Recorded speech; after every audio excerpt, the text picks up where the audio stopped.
2. So, I just got out of X-Men Apocalypse and wanted to talk to you guys about it. Here we go. So, now, I know I'm not generally like most critics in that I don't really care about whether or not, well, I do care whether or not the film is good, like cinematically and all that stuff. For me, it's more of enjoyability. Can I enjoy myself in this? So you can have really crappily made movies that are actually really fun to watch, and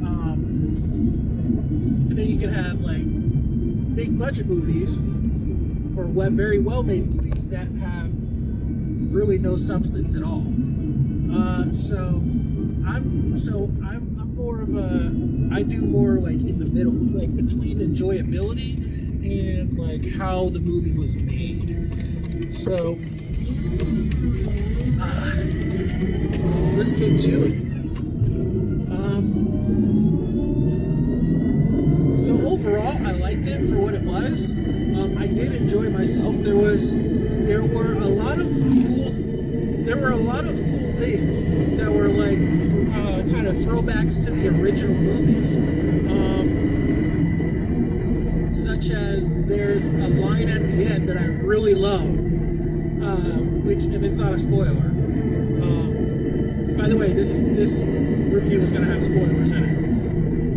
But anyway, so one of the very last lines in the movie is Professor X sitting in his chair watching the X-Men about to start training in their new danger room. And Magneto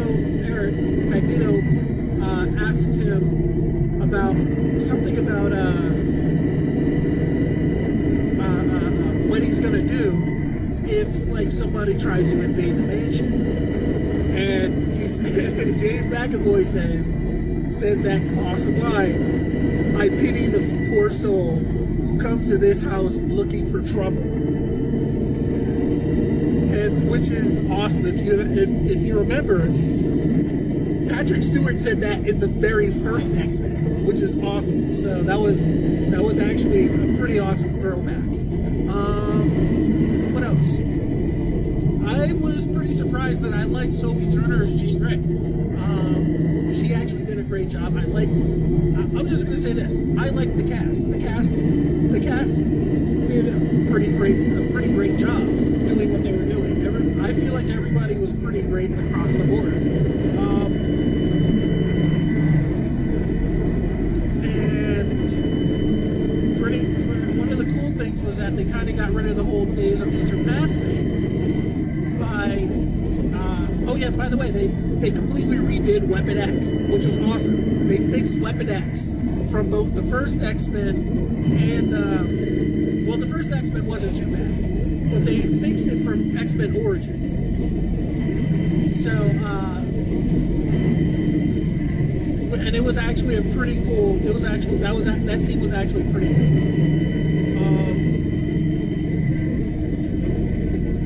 Where Wolverine gets let out of the Weapon X program.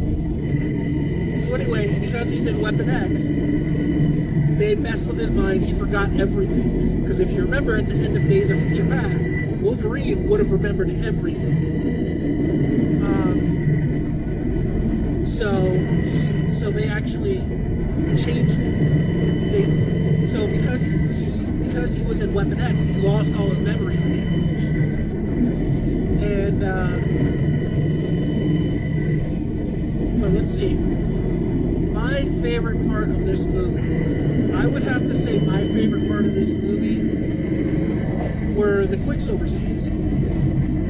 I said this in my Flash versus Quicksilver video. The X-Men Quicksilver is the Quicksilver that I love the X-Men Quicksilver. Evan Peters is amazing. Like, he's totally not like the comics Quicksilver at all. I actually think Aaron Johnson was more like the comic version of Quicksilver.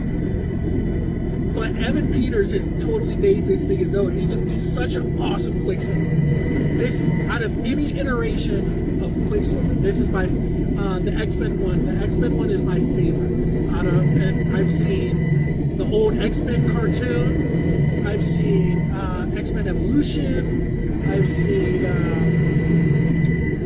no, he wasn't in the X-Men Evolution. Of course, the Avengers. And I think there's something else. I feel like there's something else that I saw him in.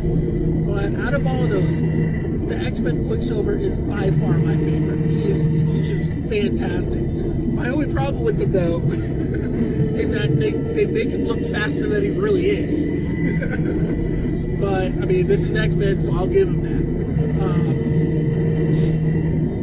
And one of the things I like about his characters is that whenever he's about to go super speed, he puts on his goggles because he's a metahuman. He doesn't have the speed force, saving him and anybody with him from friction.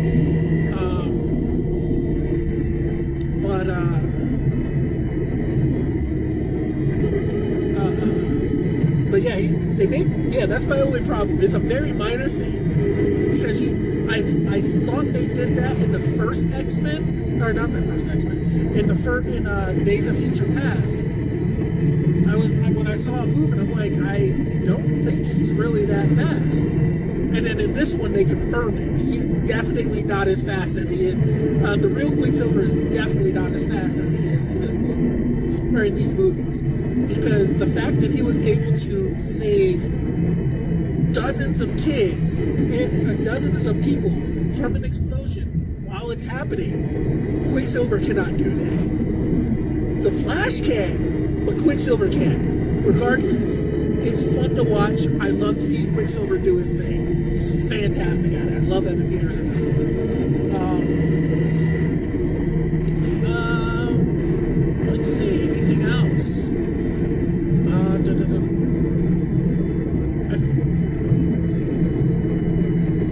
I'd say the Quicksilver thing's a very minor thing, but as long as it remains within the X-Men, the 20th Century Fox X-Men universe, that's okay. The only thing I was disappointed about was that I was really disappointed about was the fact that they made the Phoenix Force a part of Jean again, in that it's a part of her as opposed to it being its own separate entity. Now I don't know if is that like an ultimate? Is that an ultimate universe thing where the Phoenix Force is a part of Jean? Because I know in the 616 universe, which is the original Marvel universe, and if you watch the old X-Men cartoon, the Phoenix Force is a completely separate entity that comes from space. It's a very, very old entity, and it bonds itself with Jean Grey, and it makes her infinitely more powerful than she already ridiculously was. But I mean, they kind of already established in X-Men 3, I think it was X-Men 3, that the Phoenix Force was a part of Jean. But I was hoping that they would have kind of thrown that out with the Days of Future Past retcon. But they didn't. So I feel like it was a bit of a cheap ending. But then again, how else are you going to defeat somebody like Apocalypse? Apocalypse also, I think, you know what? I'm not even going to talk about Apocalypse because I don't know very much about Apocalypse. So I'm cutting that out completely. I'm not going to say anything about Apocalypse. All I know is what I saw from the X-Men cartoon back in the 1990s. And I saw it when it came on Saturday mornings, which was a very, very long time ago. So I'm not even going to talk about Apocalypse. All I remember is what Apocalypse does and like one or two of his horsemen. I don't remember what Apocalypse is like, what his powers are, anything like that. Except that he grows bigger. I know that he grows bigger. Let's see, anything else?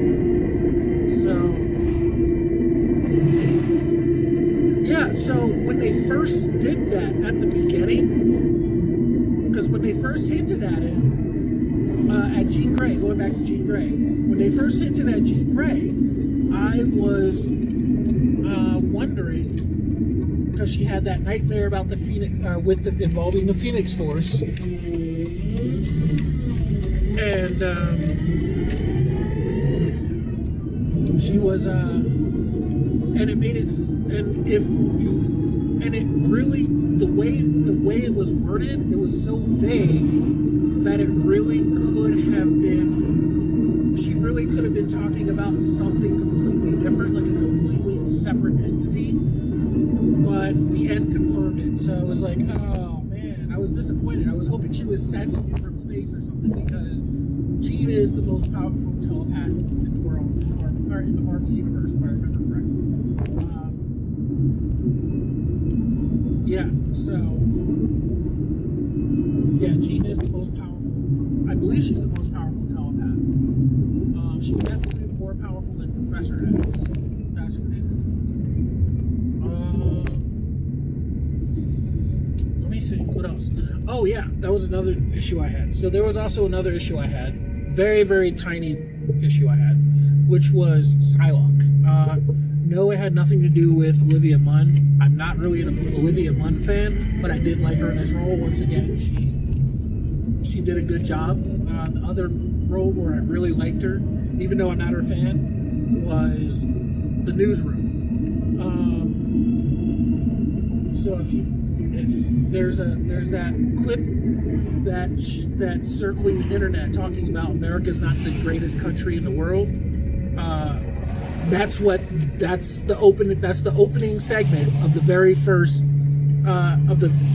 that's the opening segment of the premiere episode of The Newsroom. And Olivia Munn's on that series. She plays an awesome character named Sloan something. But yeah, so those are the only two roles I really liked her in. Olivia Munn was great in this.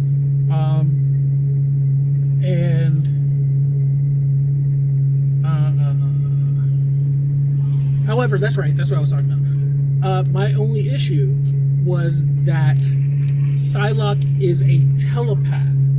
So, yeah, she does have the psychic blade. That's what she's known for. But Psylocke is a telepath. It's a manifestation of her telepath abilities. Her telepathic abilities.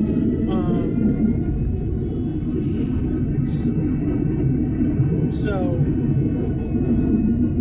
that was something so like when you have Apocalypse drawing out her power and everything, I mean, he drew out her power. In the comics, she's an immensely powerful telepath. So he's like, so it really didn't make sense for him to want Professor Xavier if he had Psylocke already. So, and they just kind of ignored that ability, which is, and it's sad because that's her main ability. She's known for the swords, but her primary ability is that she's a telepath, like Emma Frost. Emma Frost is known for her. Emma Frost is known because she can turn into a crystal, she can get crystal skin. Not crystal, diamond. Emma Frost is famous because Emma Frost is mostly famous from her diamond skin. So she can turn her skin into diamond. However, she's primarily a telepath. That's what she does. That is her primary ability. Same thing with Psylocke. Psylocke is more famous for her. Wolverine too, same thing. Wolverine's more famous for his claws. He's famous for having the claws. But his mutant ability is that he can heal himself. So it's like that. It's kind of like that. So they completely ignored the fact that Psylocke was a telepath. So there was a plot hole right there. He really didn't need Professor X if he had Psylocke. Because Psylocke is a telepath.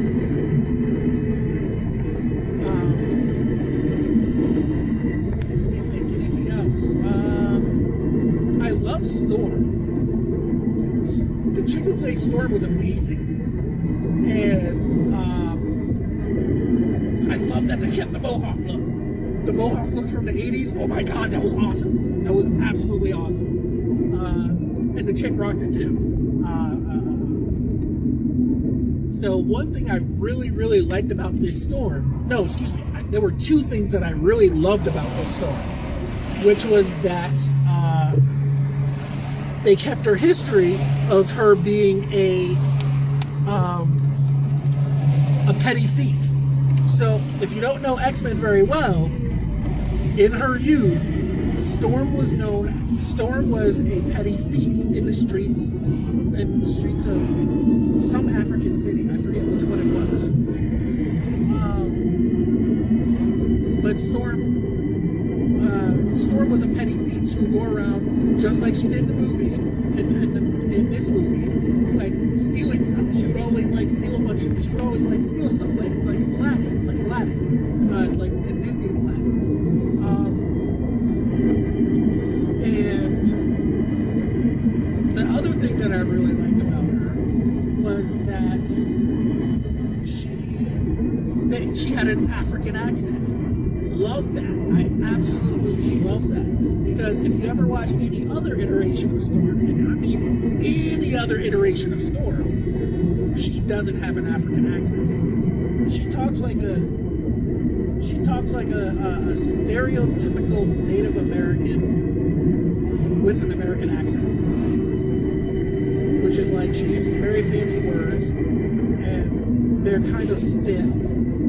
Like that, like the words themselves are kind of stiff. Almost like Data, I guess, from Star Trek The Next Generation. Almost like that. They're very kind of stiff words. But this one actually had an African accent because Storm is from Africa. When she was a kid, she stole stuff from whatever street grocers were in her city when she was a kid. And before when she was discovered by Professor Xavier, she was being worshipped as a god in a tribal village.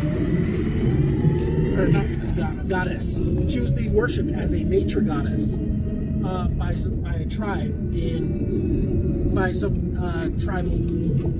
tribe in Africa. And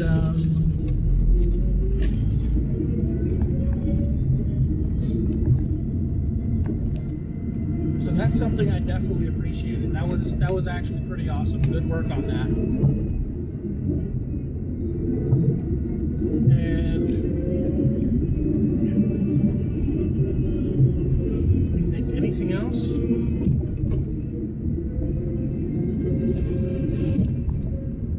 I can't really think of anything else. So overall, I liked it. I thought it was a fun movie. If you're a hardcore comic fan, if you're looking for your old school X-Men, like sort of like the old 90s cartoon, like straight out of the comic books, this is not going to be it. This is not going to be your movie. However, if you're fairly new to comic books, or you're willing to see something that's where they probably took a few liberties.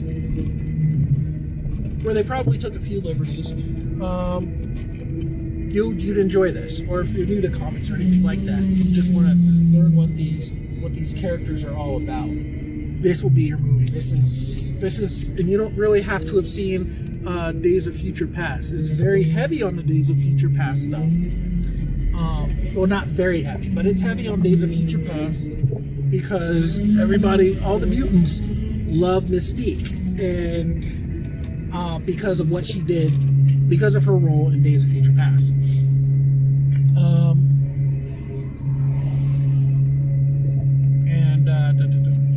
So yeah.